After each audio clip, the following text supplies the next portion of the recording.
பெரிதாக உணவு கட்டாயம் உணவு ஏற்படலாம் அப்படி என்று வரத்தை கேட்டான். சிவபெருமான் கொடுத்து விட்டார். அந்த கோபத்தில் தான் இவர்கள் கல்லாக இருந்தார்கள். மீண்டும் பெரிதாக உணவு எடுத்திருக்கிறார்கள். தயவு செய்து மனது வைத்து நீ சொல்லிக் கொண்டு அனுப்பி கொடுப்பா. 3 ஓடும் அல்லா போயிடும். உங்களிடத்திலே நீங்கள் கேட்டபடி நான் செய்வதற்கு ஏனென்றால் நான் பிறகு கேட்கிறேன். நான் எது கேட்டாலும் கண்டிப்பாக தருகிறேன் என்று சொல்லி சத்தியம் பண்ணி கொடுங்க. நான் சொல்வதற்கு வேற என்ன கேட்க போகிறேன்? செய்துதானே சரி செய்கிறேன்.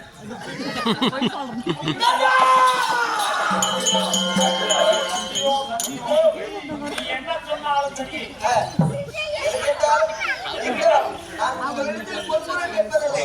எனக்கு வீடு வாசல் தோட்டம் தரவே பெருச மாளிகை கட்டி வாழ வேண்டும் அப்படின்னு சொல்லி நான் கேட்கணும் கேட்பதில்லை.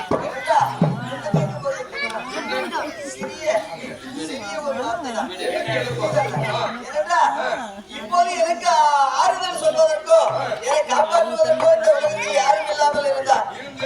அப்போது நான் தவிர்த்து தள்ளாடி கொண்டிருக்கின்ற போது சொந்த பந்தங்கள் வரவில்லை, என்னை பெற்ற தாய் தந்தை வரவில்லை. நான் ஆற்றில் எழுகின்ற போது ஆற்றில் இருந்து என் கருவேலை விழுத்து தாலாட்டு பாடி அழகு பார்த்த என்னுடைய தாய்மார்கள். சரியா? இப்போது என்னிடத்தில் இருந்து பிரித்து விட்டார். நீங்கள் அழைத்து சென்று உங்கள் வேலையை முடித்து விட்டு நீங்க அங்கே மனைவிமார்கள் நீங்கள் பாதுகாத்துக் கொண்டால் அதன் பிறகு நான் போறது நான் இருக்கக்கூடிய கதி என்ன? சரியா?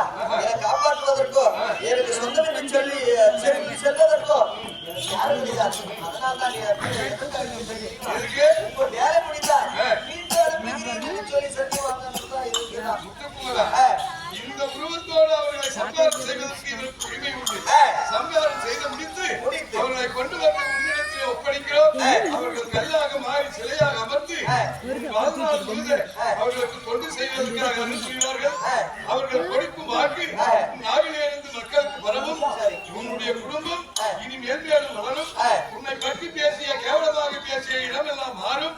நீ முத்துக்குமரன் என்று பெயரோடு உலகத்திலே புகழ்பெற்று வாழ்வார்கள். இங்கே அமர்த்திவிட்டு எங்களுடைய தேவிமார்களாக உருவம் எடுத்து எங்களோடு வந்து விடுவார்கள். அது வரைக்கும் நாங்கள் தடை செய்ய மாட்டோம். தொந்தரவை நீக்கினால் தேவலோகம் காப்பாற்றப்படும். அப்படியா இருந்தாலும் என்னுடைய தாய்மார்களை கேட்காமல் நான் உங்களிடத்தில் வாக்கு கொடுத்து விட்டேன். ஒரு வார்த்தை பேசி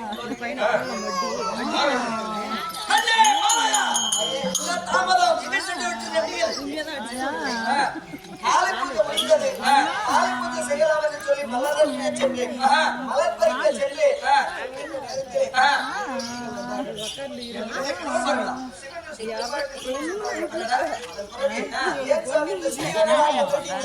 அப்படின்னு கேட்கின்ற போது என்னுடைய